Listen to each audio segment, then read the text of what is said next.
जय श्री राम। राजा दशरथ जी जनक जी के स्नेहशील करनी और ऐश्वर्य की सब प्रकार से सराहना करते हैं। प्रतिदिन सवेरे उठकर अयोध्या नरेश विदा मांगते हैं, पर जनक जी उन्हें प्रेम से रख लेते हैं।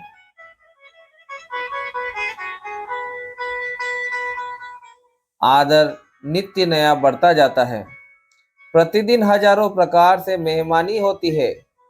नगर में नित्य नया आनंद और उत्साह रहता है। दशरथ जी का जाना किसी को नहीं सुहाता। इस प्रकार बहुत दिन बीत गए, मानो बराती स्नेह की रस्सी से बंध गए।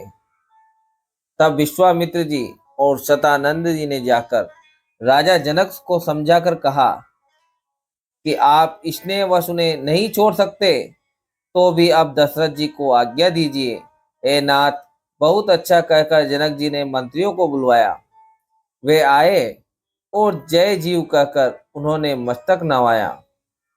जनक जी ने कहा, अयोध्या नाथ चलना चाहते हैं, भीतर रनिवास में खबर कर दो।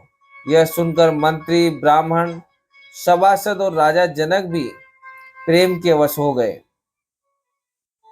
जनकपुर वासियों ने सुना कि बारात जाएगी, तब वे व्याकुल होकर एक दूसरे से बात पूछने लगे। जाना सत्य है, यह सुनकर सब ऐसे उदास हो गए मानो संध्या के समय कमल सकुचा गए हों। आते समय जहां जहां बाराती ठहरे थे, वहां वहां बहुत प्रकार का सीधा रसोई का सामान भेजा गया। अनेकों प्रकार के मेवे, पकवान और भोजन की सामग्री जो बखानी नहीं जा सकती, अनगणित बेलों और कहारों पर भर भर कर लाद लाद कर भेजी गई। साथ ही जनक जी ने अनेकों सुंदर सैयाएं यानी कि पलंग भेजी। 1 लाख घोड़े और 25,000 रथ, सब नख से शिखा तक ऊपर से नीचे तक सजाए हुए। 10,000 सजे हुए मतवाले हाथी, जिन्हें देखकर दिशाओं के हाथी भी लजा जाते हैं। गाड़ियों में भर भर कर सोना, वस्त्र और रत्न जवाहिरात और भेष गायें तथा और भी नाना प्रकार की चीजें दी। इस प्रकार जनक जी ने फिर से अपरिमित दहेज दिया, जो कहा नहीं जा सकता और जिसे देखकर लोकपालों के लोगों की संपदा भी थोड़ी जान पड़ती थी। इस प्रकार सब सामान सजाकर राजा जनक ने अयोध्यापुरी को भेज दिया। बारात चलेगी, यह सुनते ही सब रानियां ऐसी विकल हो गई मानो थोड़े जल में मछलियां छटपटा रही हो। वे बार बार सीता जी को गोद कर लेती है और आशीर्वाद देकर शिखावन देती है कि तुम सदा अपने पति की प्यारी हो, तुम्हारा सुहाग अचल हो, हमारी यही आशीष है। होएहु संतत पियहि पियारी, चिरु अहि बात आशीष हमारी।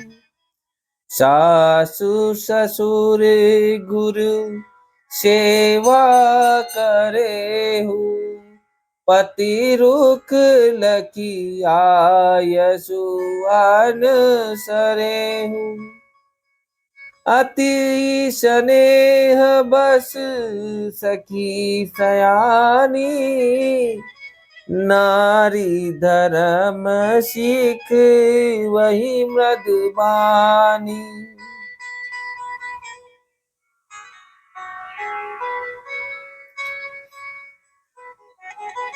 वह कहती है कि तुम सदा अपने पति की प्यारी हो, तुम्हारे सुहाग अचल हो, हमारी यही आशीष है। सास ससुर और गुरु की सेवा करना, पति का रुख देखकर उनकी आज्ञा का पालन करना। सयानी सखियां अत्यंत स्नेह के वश कोमल वाणी से स्त्रियों के धर्म सिखलाती हैं। आदर के साथ सब पुत्रियों को स्त्रियों के धर्म समझाकर रानियों ने बार बार उन्हें हृदय से लगाया। माताएं फिर भेंटती और कहती है कि ब्रह्मा ने स्त्री जाति को क्यों रचा। उसी समय सूर्य वंश के पताका स्वरूप श्री रामचंद्र जी भाइयों सहित प्रसन्न होकर विदा कराने के लिए जनक जी के महल को चले। स्वभाव से ही सुंदर चारों भाइयों को देखने के लिए नगर के स्त्री पुरुष दौड़े। कोई कहता है आज ये जाना चाहते हैं। विदेह ने विदाई का सब सामान तैयार कर लिया है। राजा के चारों पुत्र इन प्यारे मेहमानों के मनोहर रूप को नेत्र भरकर देख लो। हे सयानी, कौन जाने किस पुण्य से विधाता ने इन्हें यहाँ लाकर हमारे नेत्रों का अतिथि किया है। मरने वाला जिस तरह अमृत पा जाए, जन्म का भूखा कल्प वृक्ष पा जाए और नरक में रहने वाला या नरक के योग्य जीव जैसे भगवान के परम पद को प्राप्त हो जाए, हमारे लिए इनके दर्शन वैसे ही हैं। श्री रामचंद्र जी की शोभा को निरख कर हृदय में धर लो। अपने मन को सांप और इनकी मूर्ति को मणि बना लो। इस प्रकार सबको नेत्रों का फल देते हुए सब राजकुमार राजमहल में गए। रूप के समुद्र सब भाइयों को देखकर सारा रनिवास हर्षित हो उठा। सासुएं महान प्रसन्न मन से निछावर और आरती करती है। श्री रामचंद्र जी की छवि देखकर वे प्रेम में अत्यंत मग्न हो गई और प्रेम के विशेष वश होकर बार बार चरणों पर लगी। हृदय में प्रीति छा गई, इससे लज्जा नहीं रह गई। उनके स्वाभाविक स्नेह का वर्णन किस तरह किया जा सकता है। उन्होंने भाइयों सहित श्री राम जी को उबटन करके स्नान कराया और बड़े प्रेम से षट रस भोजन कराया। शुभ अवसर जानकर श्री रामचंद्र जी शील, स्नेह और संकोच भरी वाणी बोले कि महाराज, अयोध्यापुरी को चलना चाहते हैं। उन्होंने हमें विदा होने के लिए यहाँ भेजा है। हे माता, प्रसन्न मन से आज्ञा दीजिए और हमें अपने बालक जानकर सदा स्नेह बनाए रखिएगा। सुनत बचन बिल केहूर निवासु, बोली न सकही प्रेम बस सासु। हृदय लगाई तुम्हारी सबलीनी, पति ने सौंपी विनती अति कीनी। इन वचनों को सुनते ही रनिवास उदास हो गया। सासुएं प्रेमवश बोल नहीं सकती। उन्होंने सब कुमारियों को हृदय से लगा लिया और उनके पतियों को सौंपकर बहुत विनती की। विनती करके उन्होंने सीता जी को श्री रामचंद्र जी को समर्पित किया और हाथ जोड़कर बार बार कहा, हे तात, हे सुजान, मैं बलि जाती हूँ। तुमको सबकी गति हाल मालूम है। परिवार को, पुरवासियों को, मुझको, राजा को सीता प्राणों के समान प्रिय है, ऐसा जानिएगा। हे तुलसी के स्वामी, इसके शील और स्नेह को देखकर इसे अपनी दासी करके मानिएगा। तुम परिपूर्ण काम जान, शिरोमणि भाव प्रिय, जन गुण गाक राम दोष दलन करुणा यतन। तुम पूर्ण काम हो, सुजान शिरोमणि हो और भाव प्रिय हो। तुम्हें प्रेम प्यारा है।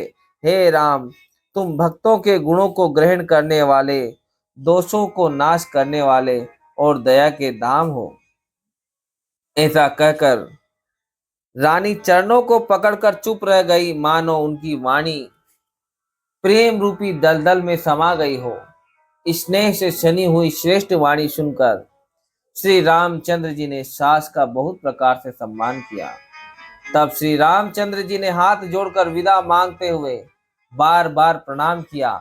आशीर्वाद पाकर और फिर सिर नवाकर भाइयों सहित श्री रघुनाथ जी चले। श्री राम जी की सुंदर मधुर मूर्ति को हृदय में लाकर सब रानियां स्नेह से शिथिल हो गई।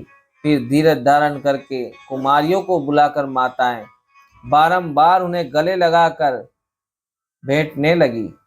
पुत्रियों को पहुंचाती है, फिर लौटकर मिलती है। परस्पर में कुछ थोड़ी प्रीति नहीं बढ़ी, अर्थात बहुत प्रीति बढ़ी। बार बार मिलती हुई माताओं को सखियों ने अलग कर दिया, जैसे हाल की ब्याही हुई गाय को कोई उसके बालक बछड़े या बछिया से अलग कर दे। सब स्त्री पुरुष और सखियों सहित सारा रनिवास प्रेम के विशेष वश हो रहा है। ऐसा लगता है मानो जनकपुर में करुणा और विरह ने डेरा डाल दिया। जानकी जी ने जिन तोता और मैना को पाल पोसकर बड़ा किया था और सोने के पिंजरों में रखकर पढ़ाया था, वे व्याकुल होकर कह रहे हैं, वैदेही कहाँ है। उनके ऐसे वचनों को सुनकर धीरज किसको नहीं त्याग देगा। अर्थात सबका धैर्य जाता रहा। जब पक्षी और पशु तक इस तरह विकल हो गए, तब मनुष्यों की दशा कैसे कही जा सकती है। तब भाई सहित जनक जी वहां आए। प्रेम से उमड़कर उनके नेत्रों में प्रेमाश्रुओं का जल भर आया। वे परम वैराग्यवान कहलाते थे, पर सीता जी को देखकर उनका भी धीरज भाग गया। राजा ने जानकी जी को हृदय से लगा लिया। प्रेम के प्रभाव से ज्ञान की महान मर्यादा मिट गई, ज्ञान का बांध टूट गया। सब बुद्धिमान मंत्री उन्हें समझाते हैं। तब राजा ने विषाद करने का समय न जानकर विचार किया। बारंबार पुत्रियों को हृदय से लगाकर सुंदर सजी हुई पालकियां मंगवाई। सारा परिवार प्रेम में विवश है। राजा ने सुंदर मुहूर्त जानकर सिद्धि सहित गणेश जी का स्मरण करके कन्याओं का पालकियों पर चढ़ाया।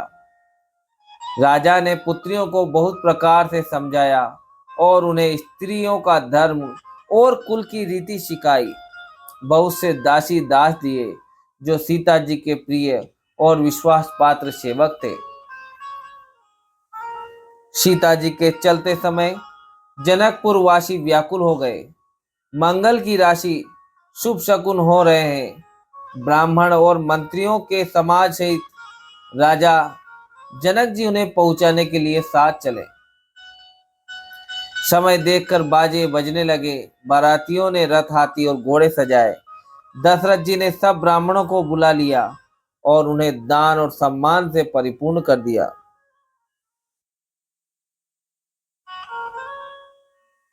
उनके चरण कमलों की धूली सिर पर धरकर और आशीष पाकर राजा आनंदित हुए और गणेश जी का स्मरण करके उन्होंने प्रस्थान किया।